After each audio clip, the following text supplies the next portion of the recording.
वही यही हाल तेहरान में भी देखने को मिल रहा है। हमले में नष्ट हुई है इमारत। यूएस अमेरिका के हमले में तबाही देखने को मिल रही है। ईरान की तेहरान में एक इमारत का जो फुटेज है वो अमेरिकी और इजराइल हवाई हमलों में पूरी तरह से नष्ट हो गया है। तो यूएस अमेरिका में हमले की जो तबाही है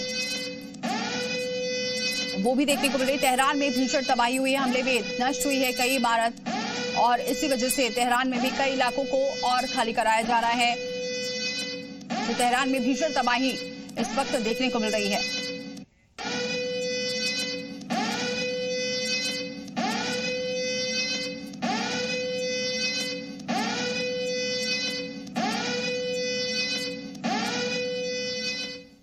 इरबिल हवाई अड्डे पर भी हमला हुआ है, ड्रोन से हमला किया गया। अंतर्राष्ट्रीय हवाई अड्डा निशाना बना है। इस्लामिक रेजिडेंट्स ने इसकी जिम्मेदारी ली है।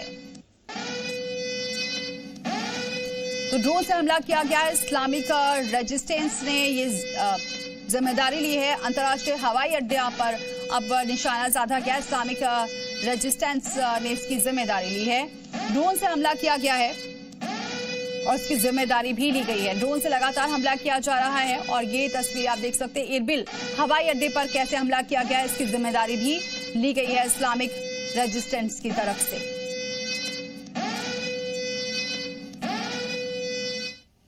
वही ईरानी मिसाइलें बहरीन में घुसी हैं। खबर यह है कि अमेरिकी ठिकानों पर हमला हुआ है। अमेरिकी नौसेना के बेस को निशाना बनाया गया है।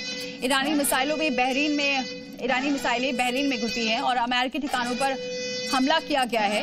और इसी बात का जिक्र राष्ट्रपति ट्रंप कर रहे हैं कि अगर अमेरिकी नौसेना पर को निशाना बना रहे हैं तो ऐसे में अब अंजाम भुगतने के लिए तैयार हैं।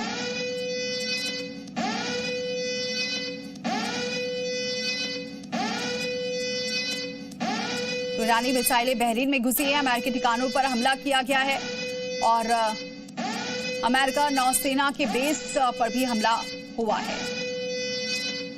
और इस वक्त की बड़ी खबर आ रही है, अमेरिका के नेवादा में भूकंप के झटके महसूस किए गए हैं। इस वक्त की बड़ी खबर, अमेरिका के नेवादा में भूकंप के झटके महसूस किए गए हैं और नेवादा में 100 से ज्यादा भूकंप के झटके आए हैं। अमेरिका के नेवादा में है एरिया 52 और एरिया 52 में है अमेरिका के परमाणु हथियार। तो ये बड़ी खबर, भूकंप आए हैं और 100 से ज्यादा भूकंप के झटके महसूस किए गए नेवादा में। आपको बताएं एरिया 52 पड़ता है जहां ये भूकंप के झटके महसूस किए गए और एरिया 52 में ही अमेरिका के परमाणु हथियार हैं। तो बड़ी खबर इस वक्त की, नेवादा में 100 से ज्यादा भूकंप के झटके महसूस किए गए हैं। अमेरिका के नेवादा में एरिया 52 में अमेरिका के परमाणु हथियार हैं और वही 100 से ज्यादा भूकंप के झटके महसूस किए गए हैं।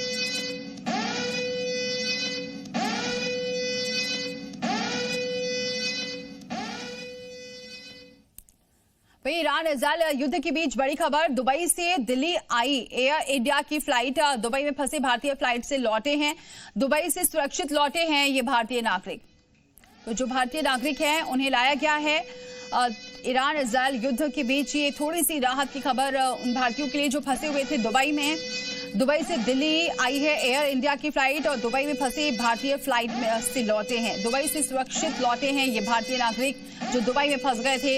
एयर इंडिया की फ्लाइट आई है जिसमें तमाम भारतीय हैं जो इस युद्ध के बीच दुबई में फंसे थे और डर रहे थे, असुरक्षित महसूस कर रहे थे। लेकिन अब ये कुछ भारतीय जो हैं वो लौटे हैं, दुबई से सुरक्षित लौटे हैं भारतीय नागरिक एयर इंडिया की फ्लाइट से।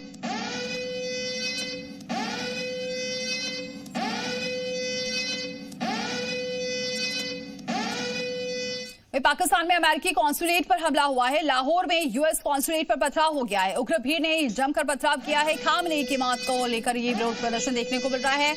यूएस कॉन्सुलेट के गेट पर आगजनी हुई है। तो लाहौर में भी हालात बिगड़ रहे हैं और ऐसे में पाकिस्तान में अमेरिकी कॉन्सुलेट पर पथराव हो गया है। लाहौर में यूएस कॉन्सुलेट पर यह पथराव किया गया है। इससे पहले भी लगातार ऐसी तस्वीरें आई थी, कहीं कराची से, लाहौर से, और एक बार फिर से तस्वीर आई है और ये जो हमला हुआ है देखिए, आगजनी हो गई है, तोड़फोड़ हो रही है, विरोध देखने को मिल रहा है। खामनेई की मौत के बाद जो गुस्सा है वो सड़कों पर देखने को मिल रहा है और पाकिस्तान की तस्वीरें देख सकते हैं जहां अमेरिकी कॉन्सुलेट पर हमला हुआ है। ईरान में फंसे संभल के कई लोग, 50 से ज्यादा छात्र ईरान में फंसे हैं। शिया मुस्लिम ये बाहुल्य सिरसी कस्बे के छात्र हैं। सरकार से सुरक्षित वापस लाने की गुहार कर रहे हैं। इंटरनेट बंद होने से बातचीत भी नहीं हो पा रही है। दरअसल ईरान के तेहरान और इस्फहान और मशहद में सिरसी के 50 से ज्यादा मुस्लिम छात्र इंजीनियरिंग, डॉक्टरी और इस्लामिक स्टडीज के लिए सालों से ईरान में हैं, जिनमें कई मुस्लिम छात्राएं भी शामिल हैं।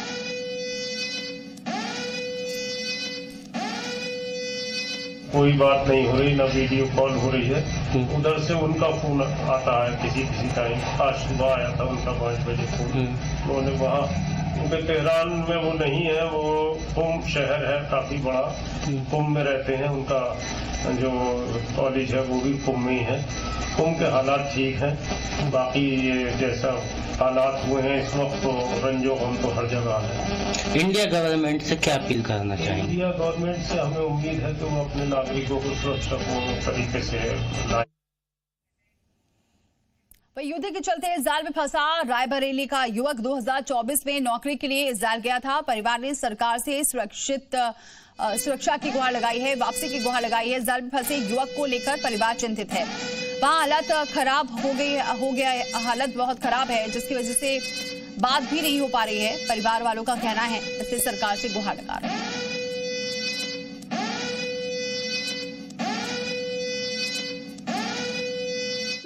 जी पूछते हैं, बताते हैं, ठीक है, ऐसी कोई दिक्कत नहीं, लेकिन यह है सुरक्षा में हम लोग अपना सेफ्टी से रहते हैं।